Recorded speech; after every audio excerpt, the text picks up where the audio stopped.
Welcome to In or Out, the European Ultimate Federation's show about the European Ultimate Club season. I'm your host, Ravi and want to apologize straight off the bat for my audio setup, for my video setup, for how I am, dressed up in weird paint and stuff. I am in the middle of moving houses. I'm in a room that has literally nothing in it because my house has nothing in it because I'm painting it.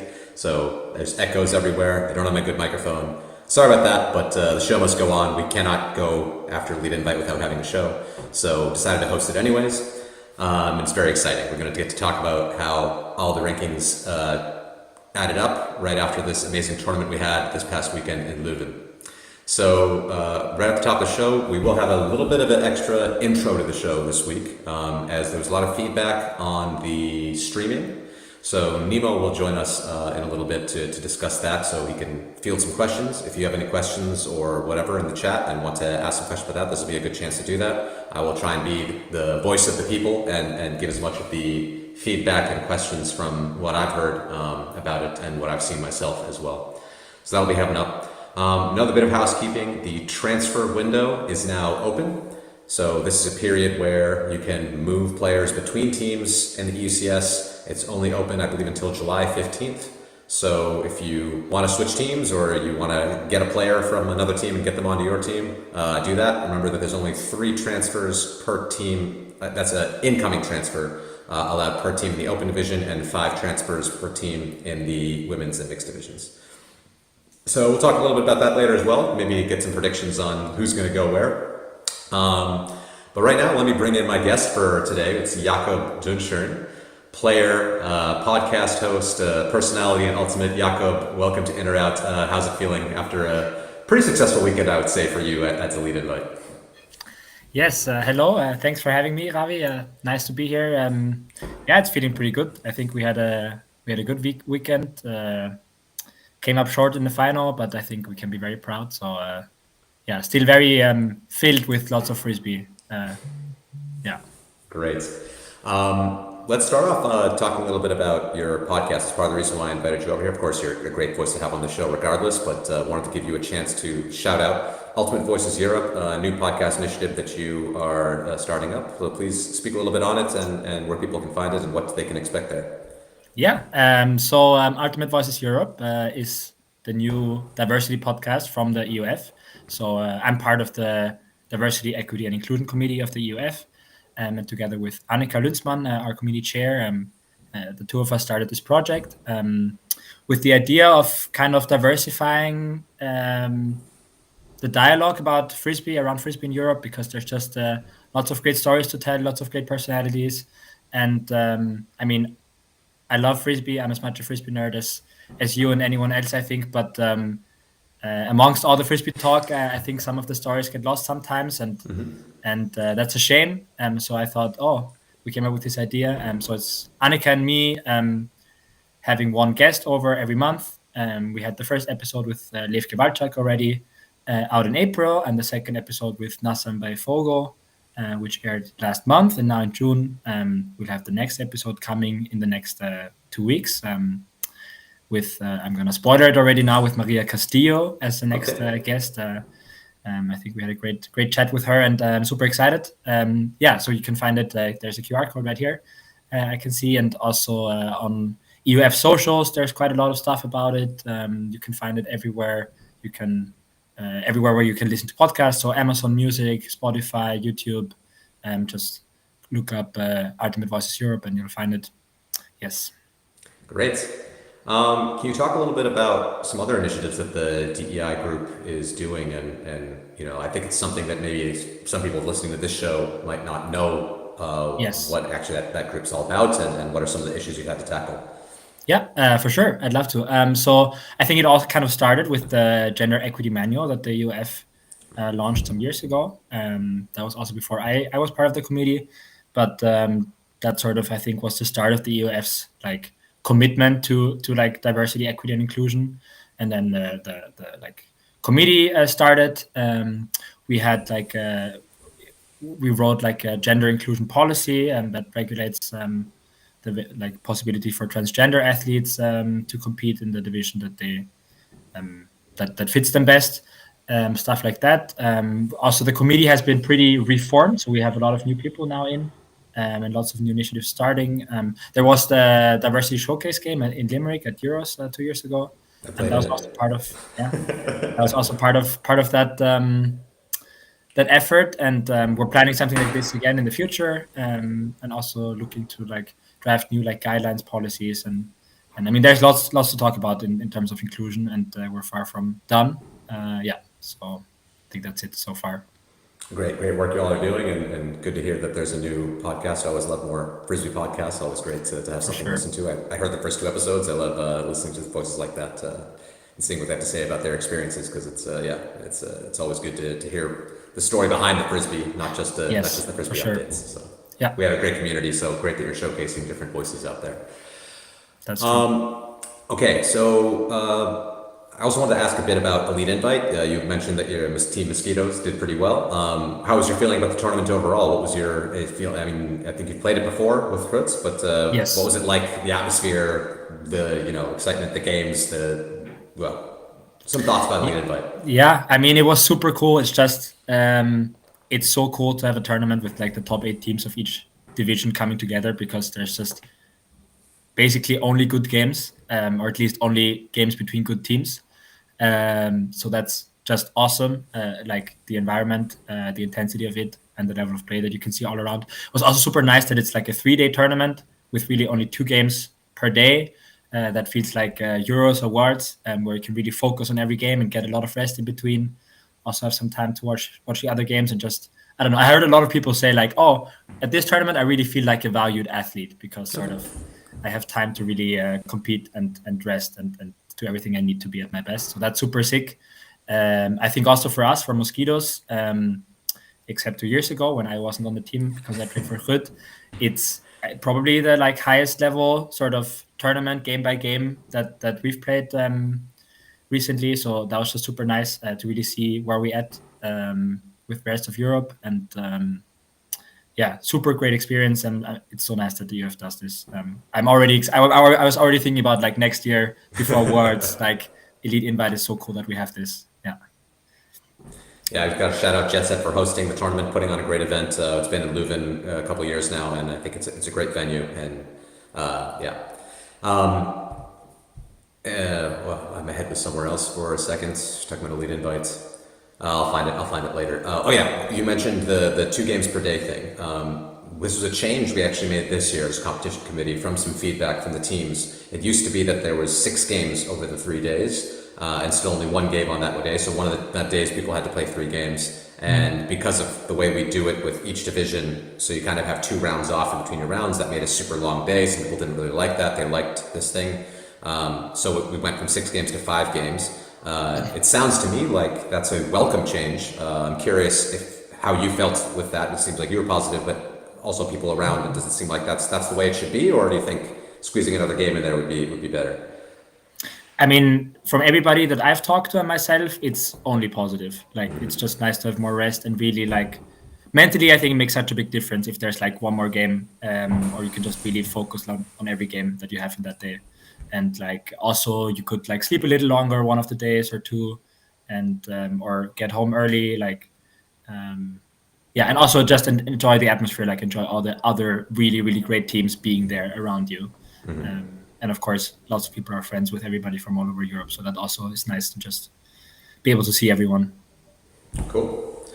And in the interest of stories behind the story, anything that we maybe didn't see in the results or the games of Ultimate, anything that was cool, something further down deep there, or maybe that's too much on the spot to think of something right now. I mean, I think there's quite a few things to say. I wonder, like, because I think it's like division by division, the story of the tournament was a little bit different. So I wonder if we should go through the divisions, or if we're going to do that later. But well, we'll go into rankings later. But if there's any maybe not rankings aside, some story thing that's worth mentioning, we could start. I mean, I can talk about our team. So like for us, there's a story for sure, because I think Mosquitos is like a super young, up and coming team. And I think until this tournament, people didn't really know that we actually were up and coming. Or I mean, like we've been like scraping out wins against top teams in the past years, and like challenging, right? Got 5th last year. and that's been nice and everything. But I feel like we haven't really been acknowledged as for what we are and like what we are doing, because I think it's not just happening by itself. There's like a lot of great work behind it. And I think, I mean, we heard it at the preview as well last week, where I think Benji was like, oh, like, I just want them to prove to me like that they're part of the top. And I think we already knew, but now I hope everybody knows, because we're here to stay. And I'm super proud of that. Yeah, well, I mean, I think I heard a lot of people ask like, oh, can they do it without Alexander Spalharz?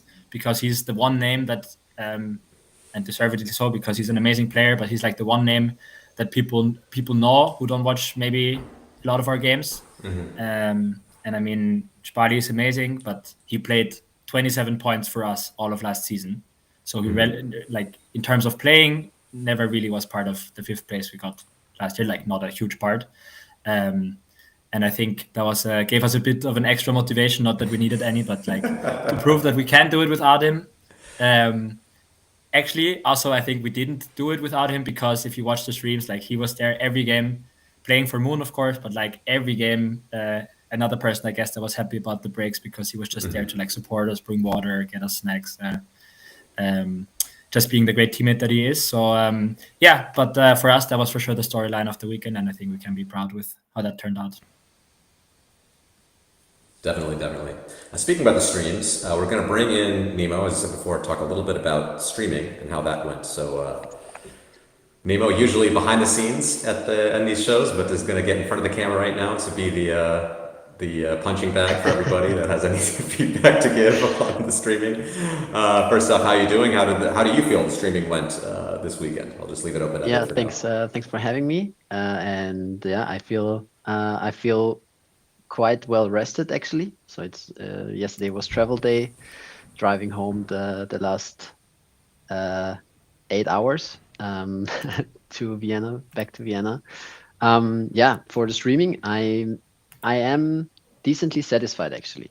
I think we definitely have a chip on our shoulder that we have to prove what we are capable of, and we are experimenting a lot, like we stated in our vision blog post, let's say. And I'm very happy about the improvements that we did over the weekend. Definitely Friday was rough, or a new team coming in, a new production team coming in, and we had to navigate their expectations about the Ultimate. We had to manage the expectations of the Ultimate community towards them. And I think we improved every day, and I'm really, really satisfied with the result that we delivered on Friday with these, I think it was in the end 4 or 5 different camera angles that we were able to deliver. Yeah, I think I echo a bit. I mean, I've been busy with my house, so I didn't watch every game, but the games on Friday, I saw it was pretty rough, chopping out to, like, it's waiting for it to cut out right now. I think that's a message that lots of times there would be a play going up, and all of a sudden the camera angle would shift and you would have no clue what's going on. They kind of didn't know how to follow the action. They didn't understand the sport, really. It was pretty clear. And that did get better as the tournament went on. I gave my own feedback. I know you guys got a lot of feedback, and we're working hard with the production crew. But I think the big obvious elephant in the room people are asking themselves is that is a production company that knows Ultimate pretty well in Europe, and has worked with EUF in previous years as a distributor even, and last year more as a production company that was still under the Solid Sport, and now are kind of out. So what is the reasoning behind taking this new production crew, and I'll get more to that in a second, but maybe new production crews event by event, rather than the established one, Ulti TV, that people know and a lot of people really adore in this community? Basically, it's a financial thing. We have now 1 year of paywall, 1 year experience of under the paywall under our belt, and with this we were able to look at the season a little bit better. We were trying to shape our expectations. We were giving opportunity to new production companies and AltiTV to kind of bid for the individual events. And in there, it was quite clearly that AltiTV was just the most expensive of the bunch. And this obviously comes with benefits, like you said, like the experience of coming to an event, and after the first 2 games, they are completely ready to roll for the rest of the weekend, while another company needs to be more nurtured throughout the weekend. But yeah, it's about this. We see that there are gaps in finances that we need to take care of, and LTTV in this case was simply too expensive for us to take for these events. And this is a current statement, and this is not an absolute statement, right? So if things change, like if the community is willing to buy into our vision of how we are broadcasting Ultimate, and how we are developing a platform connecting the European community, then I think this can easily change as well. And at the same time, I also see that if they are, since they are also producing now G-Spot as they did in the past, and AltiTV is producing a Wroclaw Invite, it seems that we can definitely also coexist in this kind of way. And I think that's also totally okay. Mm-hmm. How are you planning? Because I think if I looked at the plans, you're going to use different production companies. I don't think, is this production company doing EUCF, or is there a different production company? We have not defined this yet fully, but we are definitely looking into companies that have already participated this year. We had a company also in Padova doing manual production, which is also capable of doing more high-level production. And since you already spoke about this learning curve of the production company, I think this weekend was also especially important for us, having Matthias, the broadcasting manager, and myself directly on the ground, working with the crew. And that also means that we now know better how to prepare them, how to prepare new companies, so that the learning curve is steeper and then more consistent for the rest of the weekend. Okay, we'll also leave it open for the chat if people want to give questions or constructive feedback or anything about the streams. I also want to give it to Jakob. I think you watched quite a bit of the streams, maybe of your own games, maybe of your competitors' games. Anything you want to say about this stuff? Yeah, I mean, I don't think I have much to add to what's been said already. Like, I did think there were like clear mistakes, I guess, but also I think those always happened, like in Frisbee broadcast, because we're just not like at the level of course, like a professional sports league or something like that, in terms of the quality of the broadcast. So I think it was fine, actually. I mean, I think there were a couple of plays in some games that I've noticed where it's like, oh, that's a shame that wasn't caught. But I think mostly it was good, especially given that was like the first time like this. And yeah, I mean, playing Frisbee is super expensive for everybody involved. So I think everybody I know is all for cutting costs where possible. And I think that was still a pretty good viewing experience overall.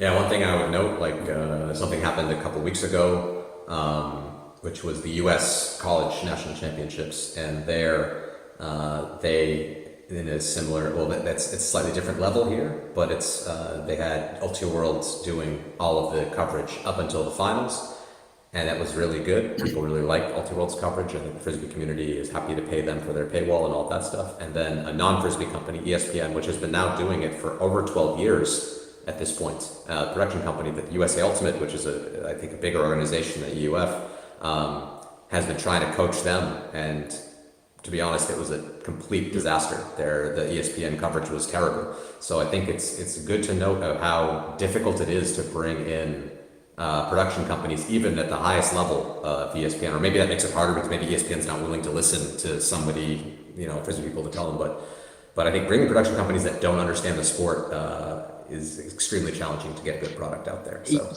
Yes, and at the same time, we also have really experienced that this company is working with national television in Netherlands, and they have different perspectives. One element that I really enjoyed watching, for example, then in the final was they gave us a shot of Schleur versus, I forgot his opponent, where they were actually already mingling and Simon Roel, battling. I think. Sorry? I think it was Simon Roel. I saw it on the Simon Roel. sidelines as well. Yeah, and they were already battling in the stack before the disc was put in place, and that kind of tells you a story of these two players really addressing that before the game is live, and that added something for me. What I really liked. Yeah, and I mean, and these perspective, I think we are also as frisbee players not yet super used to, and I'm also super excited about all the opportunities that come with external companies having a great time, loving to watch and work on Ultimate, and then talking to others and being a multiplier for the community. Was there anything else from that perspective, like that you thought was interesting, of them seeing the game from a different perspective? Any other examples of that? Because that seems interesting. Yeah. In my preparation, I definitely wanted to. I have something to add as well. Yeah, please. What I thought just rewatching the games, because I just like saw a lot of like quite funny moments of just when I watched our games, like some of my teammates or like anybody from our team like celebrating a goal or something, and they also had these kind of close-up shots. I think that I don't know. For me, it was like super enjoyable to watch that and watch the joy that we had on some of the goals and like a bit of the silliness that I feel like hasn't been captured in previous like frisbee live streams. Yeah, great. And I think there are definitely plenty of additional ideas in our heads and also in their heads. Like when we talked in our debriefs to them, they mentioned like that they did not understand really what all the people were talking about on the pitch when there was a stoppage, and we were explaining to them that okay, this is how we are refereeing ourselves, and there are these additional items, and they were super quick in, yeah, perfect. Then next time we just bring an additional key for the commentators to put in these graphics, overlays, etc. And like these are things that production companies are straightly go to, and I'm not saying Alta TV is not capable of doing those, right? But again, those are different. There are different means. There are different setups that that can enable that, and yeah, we're super excited about the elements that we will bring for the future. All right. Well, with that, I think I'll let you go. We're about 25 minutes into the show. I think it's time to dig into the rankings. But thanks, Nemo. And if the questions, there's stuff in the chat, maybe we'll bring you back at the end of the show to answer a couple. But for right now, I'll let you go, and we'll start looking at where the rankings stand after we invite. Thanks, Nemo. Enjoy. See you later. So we'll start here looking, let's pull up the rankings. And we will start in your division there. This is the mixed division, and I bet you're pretty happy here, Jakob, seeing how things shook out, and you have moved up 2 spots from the last ranking into first place. You don't have the yellow band, you don't have the wild card, but you're sitting there in first. So if we go down the rankings real quick, look at least the top 16 as it stands right now. Mosquitos, Tipsy Topper, Padua Rangers, who are not that elite invite. So for those who say getting late invite gives you a huge boost, if you do all the other tournaments, you can still get in. Disconnection below that, also I think moved up 5 spots, pretty big bump. Deep Space in 5th, Tartu in 6th, Savage in 7th, Pook in 8th, Lemmings down there in 9th, Disco Bolo, Reading down at 11th, so they were at elite invite, but sees if you do have a bad one, you can push yourself down quite a bit, losing 9 spots in the ranking with their performance. Sescadistas in 12th, so bumping up into that level. Glasgow down in 13th. And then in the, let's say, not so safe zone, because the wild cards could go outside of here, Zoo Mixed, Thundering Herd, and Colorado. Just outside the cutoff, we have Through Mix And then to round out the EUCF, as Benji likes to call it, we got 4 hands who went down from first place to 17th place. I think we knew that was going to happen at some point. Remix, Skyvis, Warsaw, Leftovers, Heck, Helsinki, Newcastle Brown, and then, BN1 would be the first team out of the second division of the EUCF. So first off, Dunzi, you said that people asked what could you do without Spalholt. It looks like you could get yourself in the first place in the rankings after the invite. Yeah, it looks like it. I was already super curious because, of course, we lost the final to TST, but I think we were already super close, and we in ranking after a spring tour, or they also beat us in the final, but we beat them earlier.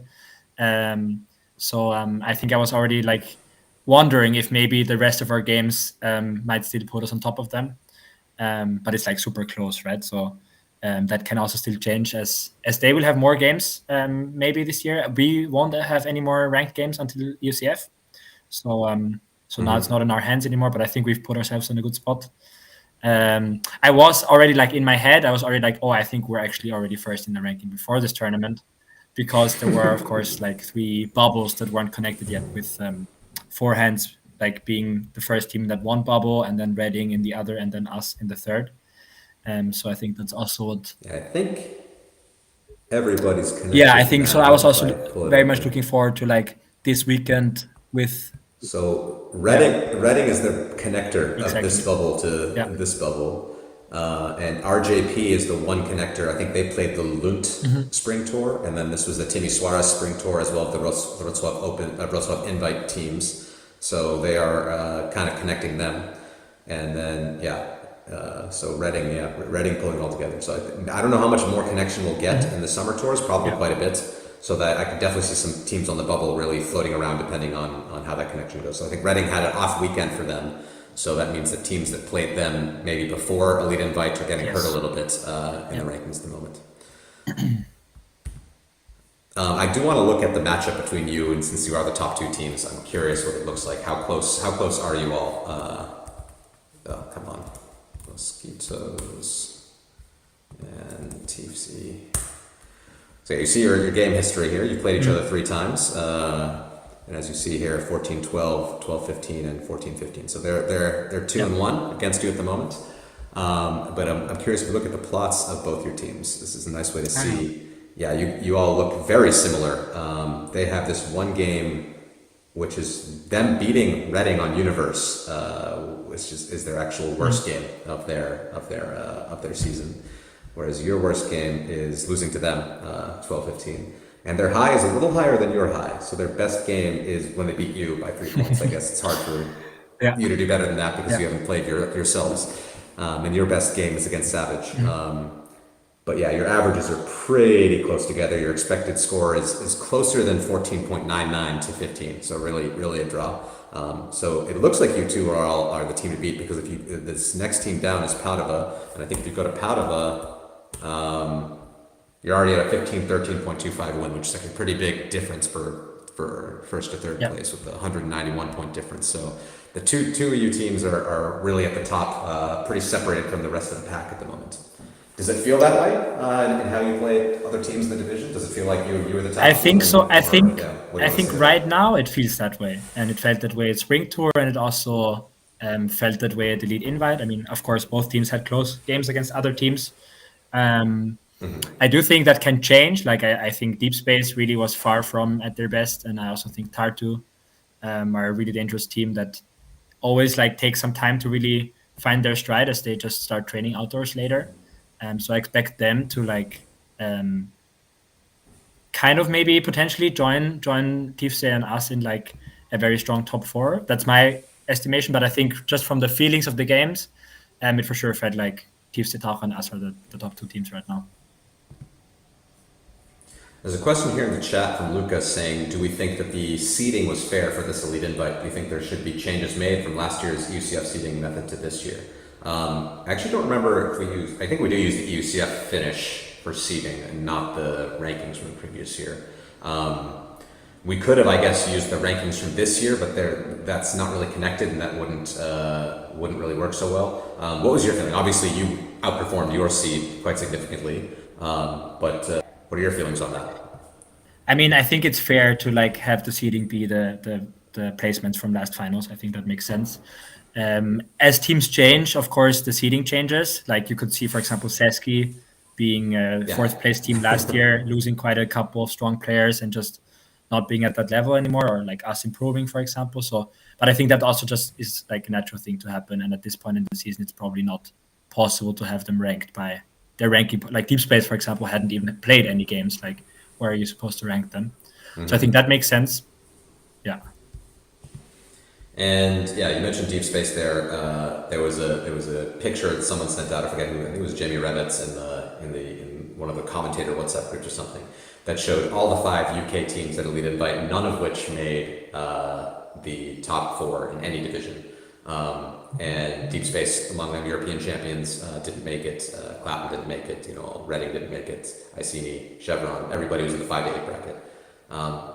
Do you have any sense of what might be going on there? UK used to be such a huge powerhouse in Europe, and of course, I think they still have some pretty good teams. But wild to see no UK team in the top 4. I mean, of course, it's hard to tell, and I do think, like I said, with Deep Space, for example, I think that can change also. Also, like Clapham, I think is never to be counted out, right? I think generally, I do have that sense of like, I think in my generation and younger, so I'm 26 now, that just the GB like teams and the youth coming up and stuff is not at the same level as like France, Italy, Germany, etc. So I think it makes sense kind of for the teams to decline a little bit as their like star players age. And I think you could already see that in the past years that like, even though a lot of GB teams were like really good and there were like a lot of strong teams, none of those were super young. So I think it was just a matter of time. And I also think the rest of Europe is like really professionalizing and catching up. So yeah, I think it makes sense. Anything else here in the mixed ranking that you want to look at? I will at some point take a look at the cutoffs to see how far away these teams are from each other. But anything else you're curious about or that surprises you looking at these rankings? Maybe let's scroll down a little bit. I mean, yeah, I think it's just interesting because like I only know the teams that we've played against, right? And then at the like 14 to 20 March, I already am like, it's really hard to tell like how good these teams actually are, and just also given sort of the few games that happened already. So I think Summer Tour will be super interesting for those teams. Maybe let's look at, I don't know, I think Disconnection or Reading would be interesting to look at, because those were like 2 strong teams from the past years that I think still have something to fight for. Yeah, if we look at Reading, they had a quite a bit. Well, the averages are about the same in both games, but it seems here in Spring Tour they had a couple blowout games that got taken away, so that's probably good for them. And then these other big games maybe would have been better for them if they could blow some of them out. But here you see they have a big spread. It seems like they have a couple really good games: 15-9 against Seski, losing to TC Top Run Universe, but then losing to Deep Space by 4, losing to Tartu by 5, losing to Savage by 6. I think that's really a big spread team. So they show here that they do have potential to play at a very high level and up with the best teams, but just spread out and inconsistent at the moment is what their story looks like. And you mentioned Disconnection, or yeah, they're surprising to me because they were pretty strong a few years ago, but they weren't. I didn't think they were quite up at this level, and they played super well this tournament. So see here, they have this one outlier game where they only beat Thundering Herd by 1, and aside from that, their results are pretty high up. Beating Padua by 2 up here, beating T-Space by 4. Does seem to be a bit smaller of a spread than Reading, and all the games doing pretty well and getting themselves up in 4th place. So more consistent looking, and except for this one kind of game over here. I mean, they were the closest game we've had except the final. We played, we won in 15-13, and we were down most of the game. So that was a pretty tough game for us. So I think they're a great team, actually, not to be overlooked. I'm curious with Padua Rangers. So they had this 1 win for Tornado over Disco Bolo, a loss by 2 to Disconnection, and then a lot of games clumped up here. How'd they do against TC? They lost by 1. So if TC is like really in a league of their own with you all, then I guess I understand why Rangers are looking so good right now. And we'll see if Pavan sticks with them this year. I think that'll help out. I think the Pavan factor helped them a little bit against Steve Sitache. But I think they're also a great young team coming up. Super excited to. I hope we play them again this year at some point. Yeah.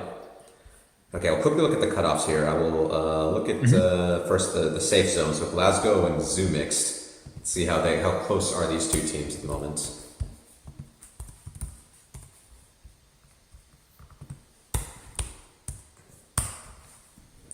So a dead draw, 13-point difference. That's very, very close.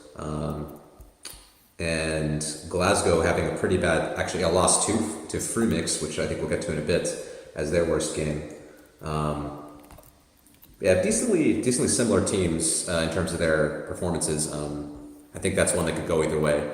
And then the other cutoff would be Colorado and Frumix, which, let's see here. Colorado and Frumix. They're a bit more of a gap, a 61-point difference, and but Frumix also having higher highs and lower lows, so just a bit more spread out.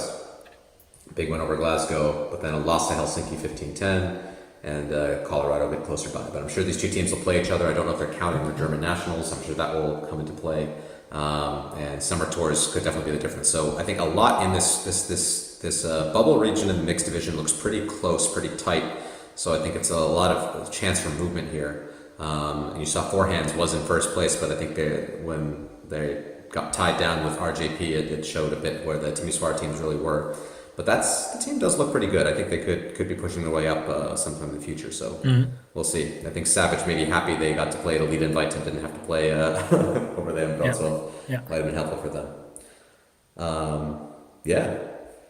So I think that'll do it. I'll take a quick look at the chat in the mix. No questions right now. So we'll move on to the Open Division.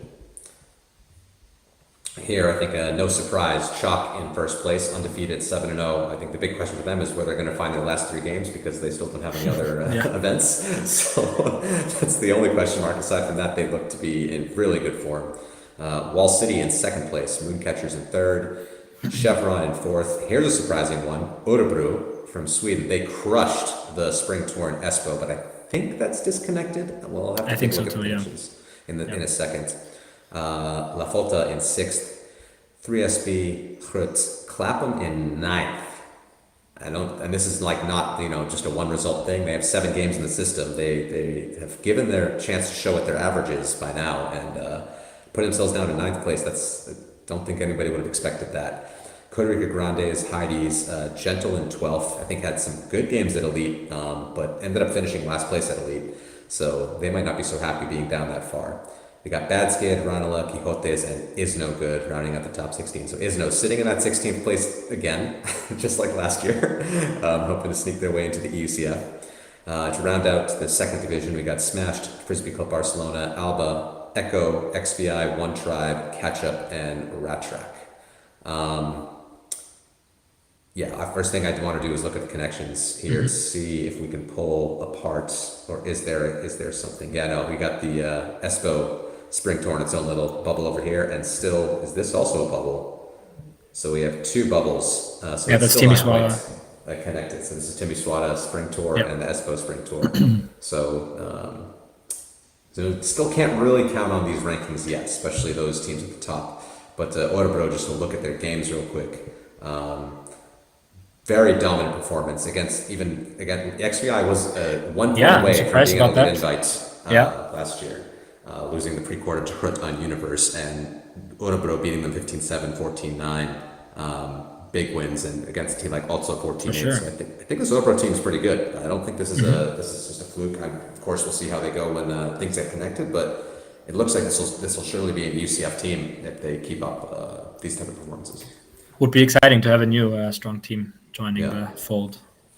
I know that Jonathan Angergaard was the huge stats leader I saw. He was a really good player, so... no surprise. Yeah, no surprise there.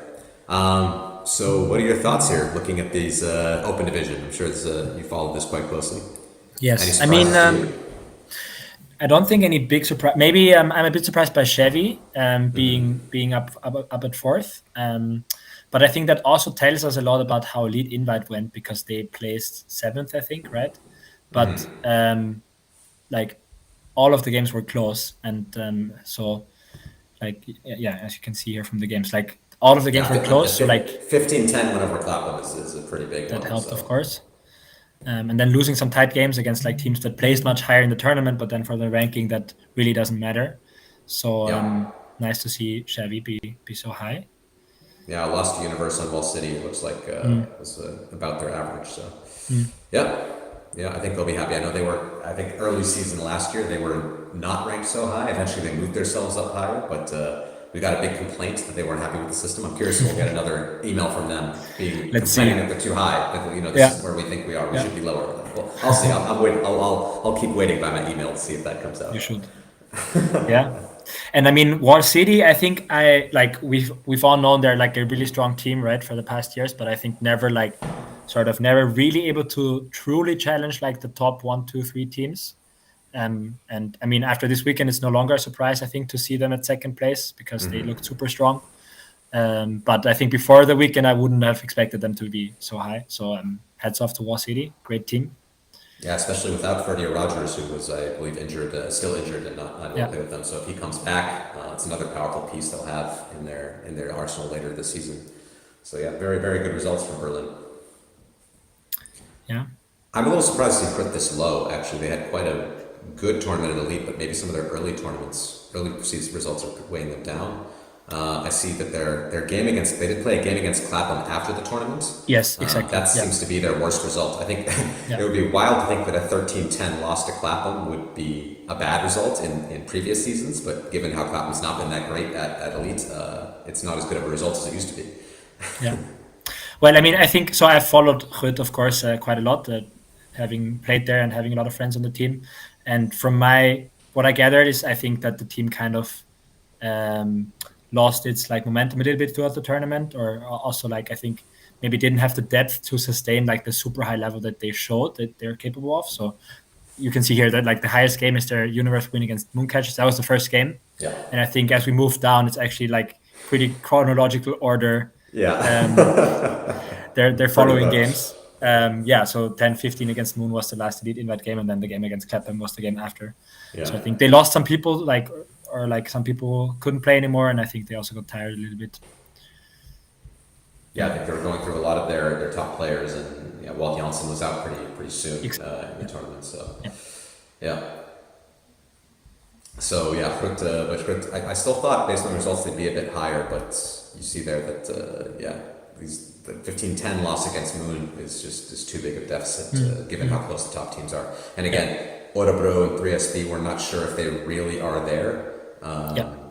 So they could be a bit lower. So they could be maybe closer to 6th or so when things shake out. Yeah, but I mean, there's just a lot of great teams in the Open Division. So like top 8, nothing to frown upon. And I mean, like Clapham is 9th, right? So that's a bit crazy still. Crazy, yeah. From what I hear, they're just maybe like you were saying earlier that the UK has not had the same youth development as these other countries, and it's finally catching up to them. But Clapham's still a pretty older team. I think most of their top players are Masters eligible, and before you could just be good and don't have to be as they were quite fit themselves, but don't have to be that fitness that you kind of lose with age. It doesn't matter as much. But nowadays, the younger players are also better, and if they're better and younger, it can be hard to keep up. For sure. That's what it looked like. I didn't get to see much of them this weekend, but I saw them play against Italy U24 at the Tom's final. And yes, I think that was quite visible. Yeah, exactly. Yeah. It looked like a Masters team in that one. Yeah, like just that thought of an under-24 team being able to beat like a top-level club team, I think 4 years ago was like ridiculous, right? So I think that really shows the youth development that's been going on. Yeah. Any other things you want to see? Heidi's in a better spot than in previous years. Happy to be a bit further away from the cutoff, though. We'll see how that shakes out the rest of the season. Yeah, I mean, I think it's the second time in a row that like Gento is like pretty firmly a top 8 team, but then, or like from sort of the feeling that people have, but then in the ranking it's like not as clearly reflected. And I mean, last year they did end up top 5 again, and I think they did. Of course, they did miss Toby the Clown, and Aaron van der Wegen is still recovering, so like also not fully. But I think seeing Gentle at number 12 is a bit surprising for sure. Yeah, I'm curious if they gave Alex Atkins, who joined them for the weekend. I know I think he's just here for his super team kind of European tour. I wonder if he'd like the team enough to want to come back in the fall. That will make a I big hope difference so. for them. I think that Yeah. if he's there, then this team could, with Tobe and I think was PJ playing in the weekend. I'm not sure who was I haven't around. seen any of their games. Yeah, so I don't think PJ was playing, and Think not. if they would get, I don't know if Aaron's going to be healthy enough, but if they would get Aaron, PJ, and Tobe added to who they had now, I think they'd be a dangerous team, quite a Yeah, dangerous for team. sure. For sure. The UCF, and definitely don't want to have them as a 3 seed in your pool. That would be quite scary. That Clapham could be a 3 seed in a pool is ridiculous. That is crazy. Yeah. I don't think that'll stay, but maybe it will. Maybe it will. We'll see. Yeah, we'll see. Okay. And then Go I don't ahead. know. I just have the thought that like having teams like Gento, Batskid, Ranelagh, Quixotes were like all really also is like still super good teams. Like really shows the depth of the open division once again. That like none of those teams like are an easy game even for the top teams. I would say, and like that is a big difference to other divisions. I would say where like a first seed against a 15th seed wouldn't be super interesting. Probably. Yeah. Yeah. Yeah, you can see the spread here. It's from 843 to 218. So it's still a blowout game, 600-point difference between the top and the bottom, but I think the gap is probably even bigger in other divisions. Maybe that's just my feeling also, but Yeah. We'll see what happens when we get throughout the season. Yeah. Big movers from the weekend. Crits -5. It's a pretty big deficit. Alba moving down 5 as well, but a lot of that is like new teams entering. So you see these teams without any deltas next to them. They're in here, they're ranked for the first time. And who moved up? Let's see. Did anybody get a good up delta? Yeah, 3SB up by 1. So actually everybody, there's a lot of top teams entered. So I guess most teams moved down, if anything. That makes sense. Let's take a quick look at the in or out cutoff. Is no good and smash. See how close they are to each other at the moment and what's making the big difference. So a dead draw, 22 points, very, very close to each other. Spread looks pretty similar. Smash to have a better game. The win against 3SB, 13-12. That might show itself to be a bit weaker once things get connected. Might not. We'll see. But looking pretty similar, so I think it could be anything between these two teams. If I was Smash or Is no good, I would really be hoping I can score every single point, because if it comes down to this, it could be just 1 point in a game somewhere in the summer tour that makes a difference, especially in summer like tours, last they year. a little higher. Yeah, go ahead. Yeah, no, just remembering last year where like Heidi's didn't make it by 1 point, right? Yeah, could be. And that was against Isno too, right? So like Isno is really where they were last year. They love being there. They love being there. Just in the cutoff. That's their happy place. Comfort zone. Can you compare Moon versus Wall City? I'm getting from the chat. Let's take a look. Sure. Why not? How close are these two? Why am I bad at typing? Dead draw, 4 point different. That is like as dead a draw. You can see the two averages just right on top of each other. But again, Wall City a bit more clumped together. Mooncatcher's a bit more spread. Wall City also has fewer games in the system. What's holding them down? This loss to Chalk 15-10. I think, was that the final? I think that was a pool game. Or that was the pool game. Yeah. The other, they're 15-13. The final was 15-13. Yeah. That's actually pretty much their average. So that's exactly where they fit. Mooncatcher's exact average is their 15-9 win over one try. So that's 15-8 win over La Fota. The best results in Costa Rica, 15-8. Only Costa Rica Runners. Sorry, that's the junior team from Rimini. 15-8 is their worst result. So that's one of those where they probably would like it to be 15-6 if you could get those. I tell everybody, if you're at that 14-6 level, put on your power lines now, because that's when it really matters. Because I think they would like to have that one not in the ranking. And they're lost to Krutz here, their second worst result. So makes sense. So right on each other, I think that they could end up right there. But I think that, I mean, by the way things are looking, Chalk's going to be in first place, and 2 and 3 doesn't make that big of a difference, because the 2-3 face each other in semis anyways. So probably both sitting pretty well. You see they're a bit above Chevy, so they have a bit of a buffer there, 90 points of ranking difference. All right, anything else for open division, or should we move on to women's?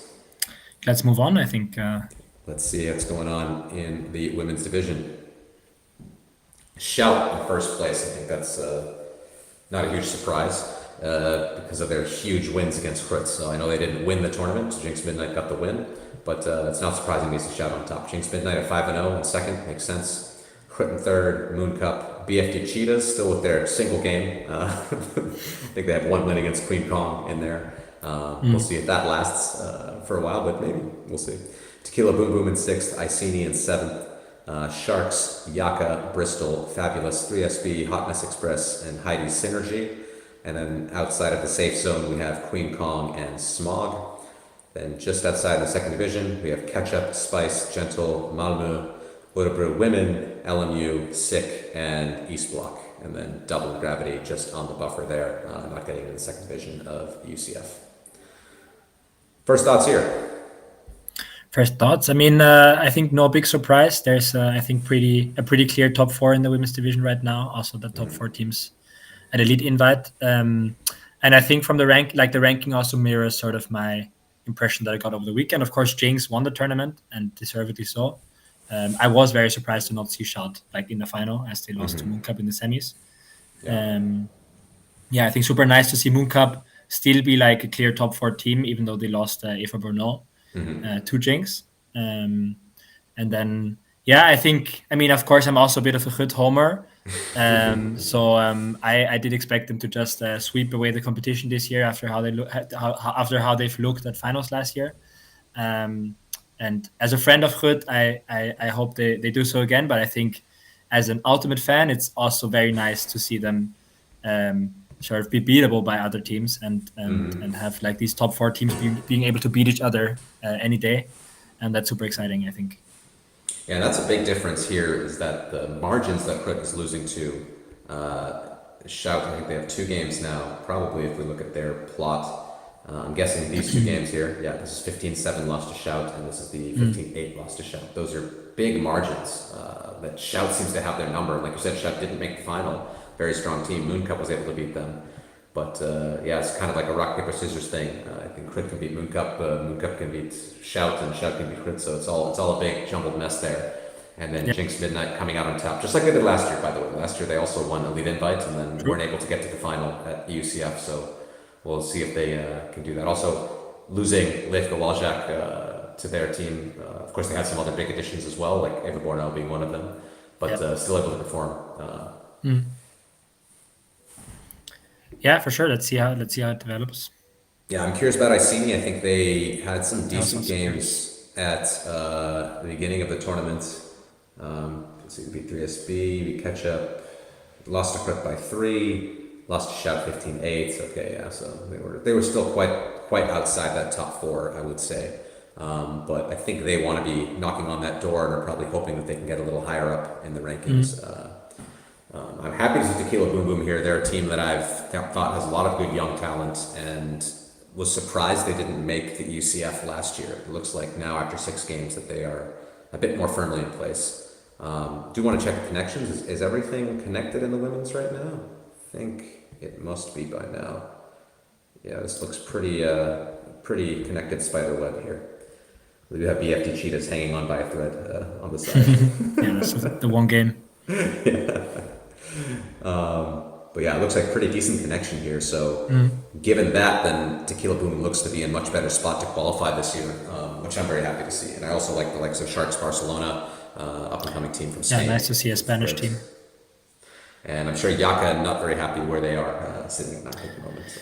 Yeah, I think that's super interesting because, of course, on one hand, Yaka missed the Elite Invite this year with their 12th place at finals last year. So I'm wondering if that hurt them, sort of, because, it's been said sometimes that playing Elite Invite helps you because you get a lot of games against high-level teams. Yaka did get second at Tom's tourney and looked really great, actually. I wasn't counting. Okay. None of those games? No, they didn't count Tom's tourney. I think partially because their Masters team players were playing with the French Masters team. Okay. Which I think Liam was on the show earlier, said maybe they play better without them. So I wanted to check to see if some of their blowout games might might be sort of discounted. So this is the game against Gravity. That's the only one that's blowout eligible, and right now it's their rating is 178, and they have 78, and this was a 145 rating, so it's higher than their average. So that wouldn't be taken out anyways. Because I thought maybe with only 6 games there might be something that would take away their, the bottom part of their average. But I can't even give them that excuse at this point. They just this is honestly where they are based on the spring tour performance. Yeah, I think that's just interesting, and we'll see how that develops. I do expect Jaka to place higher at the end of the year. There are some questions in the chat. Can you check if Tequila versus Shout is counted? I'm going to check that out. I don't. If this was an Italian nationals game, let's see, VFD Shout from Grenoble, it was 15-3. So is this the game you're talking about? That game is counted, yes. But if there was a game in Italy nationals, we have not. I don't know if we haven't received the results yet or not. But those games aren't in the system at the moment. So when we get those results from the National Federation, those will get added.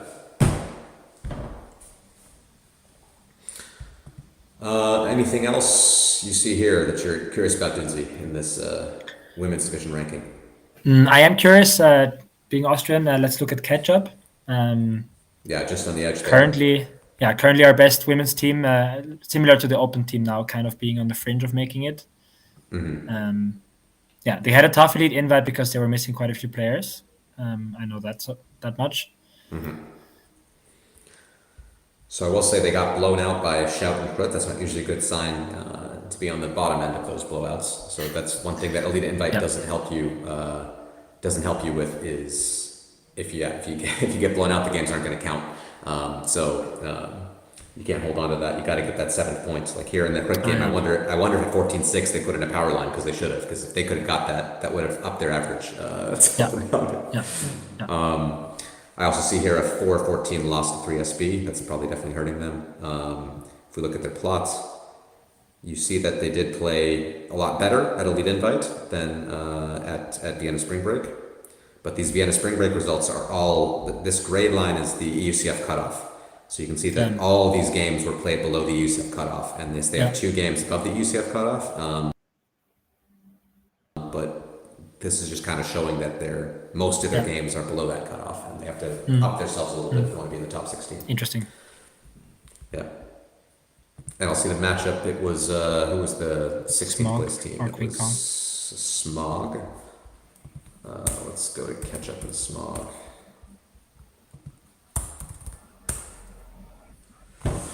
So 14.54 is 15, 76 points. Not a huge difference, but it's not tiniest of differences. And you do see Smog have a few more games in that higher range. Smog also seems like a pretty high variance team. So it's possible. I think it's definitely still possible to get in, of course, if they win a wild card or do well in a summer tour. I don't know what else they're playing this year. You can't see the cutoff in the comparison chart, right? Yeah. No, I can't. Sorry, I don't have that one in there because I thought too many dotted lines would be confusing. But yeah. But it's somewhere below 0. Yeah. The cutoff is it is 16, so it's negative 132 would be the cutoff. That's a Smog score. Actually, in Smog's case, you can see the cutoff because they're the 16th place team, so that's where the cutoff is. Fair. Yeah. All right. Anything else here from the women's division? It's East Block down at 24th. It's tough stuff. I guess losing Christina Tlista is a tough thing to recover. For sure. I wonder. I don't really know a lot about like the Czech teams. I wonder if 3SB has gotten some East Block players as well or not. But 3SB looked pretty good. I'm not sure. I should try to integrate a bit more with the roster system. We do have that. Do have kind of the capability to now look in the database and see how players have moved over the seasons. But haven't had time to program that in yet. But maybe we'll try to see some things like that so we can answer exactly that question. That would be super interesting. I think not just for this, but also like we had the Spalhorts example, right? Like we lost this one player, but we gained a lot of other good players from other teams, and And I think being able to see like, oh, this team got like how many new players from what teams, that would be super interesting for sure. Yeah, if you have an idea, I mean, you don't have to do it on the spot right here, but if you can think of like a way that could be visualized, like logically, and then I could probably put it together. So also, if anyone in the chat has because I can think of you click on a player's their history, but then if you want to like see a team and see where the players came from, like how exactly it would go, I have some ideas, but don't have it quite clear in my head yet of the best way to. I just have in my mind the kind of definitely keep that up. you know, when there's like elections, the analyses of like from what party the people jump to which party, and then you have like other different flows that. But I don't know if that's worth it with like 2 players switching teams. We'll have to see. That does segue nicely into reminding people of the transfer window, which is opening up soon. So that's definitely, we definitely have a whole table with just the transfers. I don't think I have that integrated in the website yet. So that's definitely something we can add to. I see John Doc in the chat saying they don't. There's no block the 3SB movement. I think they are separate factions in the Czech Ultimate scene. And 3SB, I do know that they won I think it was like a random pool game at Vienna Spring Break or something, was the qualifier for WUC, that they decided that it was going to be that or something. And 3SB won that, so 3SB does have to check women's bid to WUC next year. All right, that's it. We looked at the cutoff, we looked at what's going on around the division. Pretty interesting. Elite invite. I'm sad I wasn't there. It seems like it was a great tournament. Lots of really good results. Here we are. So, any last thoughts you have on the ranking system or on what's going to come for the rest of the season? You guys already have your 10 games locked in, so I guess you're more or less done. Is there anything else for Mosquitos this season, or are you just going to show up to EUCF? I mean, like 70% of our team is playing at under 24 worlds. So that's the next big thing in like 3 weeks. And then we're just going to like have a lot of like practice weekends. Maybe have a weekend with one or the other top mixed team as well together to prepare for finals. Nothing else. So in terms of games, like seeding games were done. I think in terms of the work, our slogan this year is "Jobs Not Done." So I think that's the case, and we have something to prove after this weekend as well. So but I'm super curious how the rest of like the division shakes out. Still, I think lots of things to happen still, both with like the transfer window and like maybe teams changing the roster tooling like around a little bit, but also just a lot of more games having to happen. I'm super curious, and it's going to be nice to see how it plays out. Yeah, it's good to remind people back home that July 15th is also the last date you can add players to your roster. So it's not just the cutoff for transfers, but it's also the cutoff for add-ons. So if you want to bring a few more people on that are splitting around, not on rosters yet, if you want to add some American ringers to your team or whatever, you have to do it by that date. Otherwise, you cannot add players to your team for EUCF at the last minute. Also curious, I asked this to most people, but what are your thoughts on the whole new EUCF system as it's been developed over the past 2 years compared to how things worked in the past, and how are you enjoying things these last I really like it. I think it's super exciting. I love like looking at the rankings and the numbers and like having the predicted scores and everything. And like, of course, like it does make a bit of a difference in terms of like for example, lead invite, right? Like we lost the final, but we're first in the ranking, and that sort of that feels a bit different when I think sort of from a sports perspective, TIF Setacha for sure deserve the #1 spot right now because they beat us at both finals. So in that sense, that maybe is debatable, but I think for the rest, like it's super nice that every game counts. It makes it much more serious. It makes like the feeling of having like a season that in kind of a league format, like a series, super enjoyable. And I mean, I think there's been the criticism, right, of like sort of smaller tournaments dying out a little bit because of it, or like sort of teams that don't have a lot of like local tournaments where they can get EUCS games being disadvantaged. I can't really speak about that because like being in Central Europe, in Austria, I think we have quite a few like tours around us and also teams that like to play games. So that's not really been an issue for us. So I think I just really enjoy it, and super excited about it and about the rest of the season for sure. Yeah, it was really funny seeing the map graphic in the EUF and Elite Invite streams. There was all these teams kind of in a bubble, and then Turkish rugby was just like somewhere else. Yeah.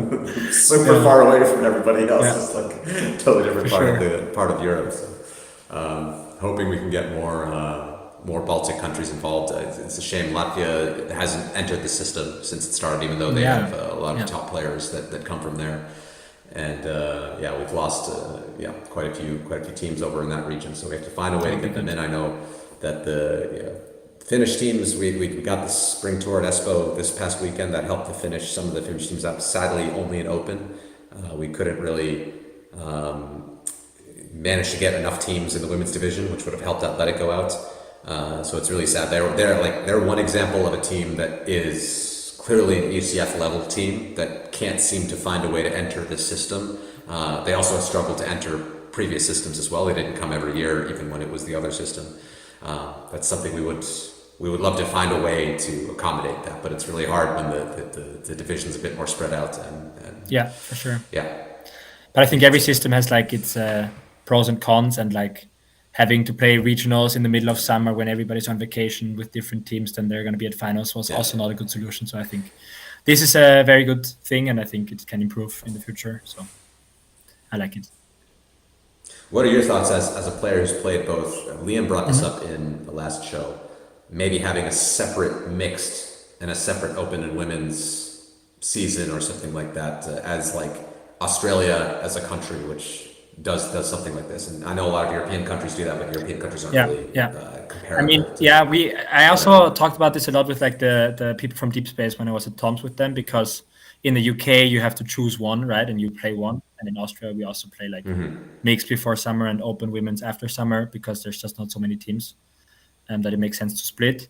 I don't know. I think it's also nice. I think it's really like, especially the past 2 or 3 years, I think it's really starting to like pay dividends that like, I can just speak from mixed, right? Like that there's teams and players like specializing in mixed, and you can really see that. And there's like, I don't know, TFC, Deep Space, us, Tartu, like every team has like a super unique style and sort of team structure. And I think that's a consequence of like, you have to choose one thing, you play that, like you learn from that, you play with the teams, and then open and women's are their different thing, and having them split up like throughout the year, I think would take away from that a little bit. So I think I like it the way it is. Of course, I would love to also like compete against some of the open teams for sure, but we can't have everything. So I think I'm quite happy with the way it is. Well, given what I know is happening at Windmill, you can have everything yourself, because you'll be playing there. So that is true. We'll see you get to play in the open division a little bit this year as well. I think that'll do it for our show. I don't see any questions in the chat, unless Nemo says there's any burning questions in the Solid Sport chat, because I'm not able to see that on my screen. But I think we're out of questions, and that'll do it. I think our next show will be around the closing of the transfer window, so probably at some point mid-July. I don't have the date off the top of my head. We'll take a look and see if there are any big roster moves, check some final things. And yeah, before I go, one final piece of housekeeping. We are going to have a captain's meeting. We realize that some teams are struggling to fully understand how the system works, and we want to have a special with the EUF competition committee and any team admins or captains from different teams to have sessions to remind them of what needs to be done, and they can ask questions about what needs to be done to make sure the rosters are in properly, blah, blah, blah, blah, all that stuff. We will have one on the 24th of June at 7 p.m. Central European Summertime. So look out for that. I think all team admins will get a message, and captains and admins will be invited to that meeting. So if you have any questions, that's the time to ask. And next year we'll try to have more of those, especially in the early part of the season when your master roster is due, when your first event roster is due, blah blah blah blah. So it'll make it give teams a chance to ask questions in a sort of forum setting. Okay, thank you, Jakob. Thanks for joining the show. Thanks, everybody, for listening, and we'll see you at the end of the transfer window. Yes, thanks for having me. Bye-bye. Bye-bye.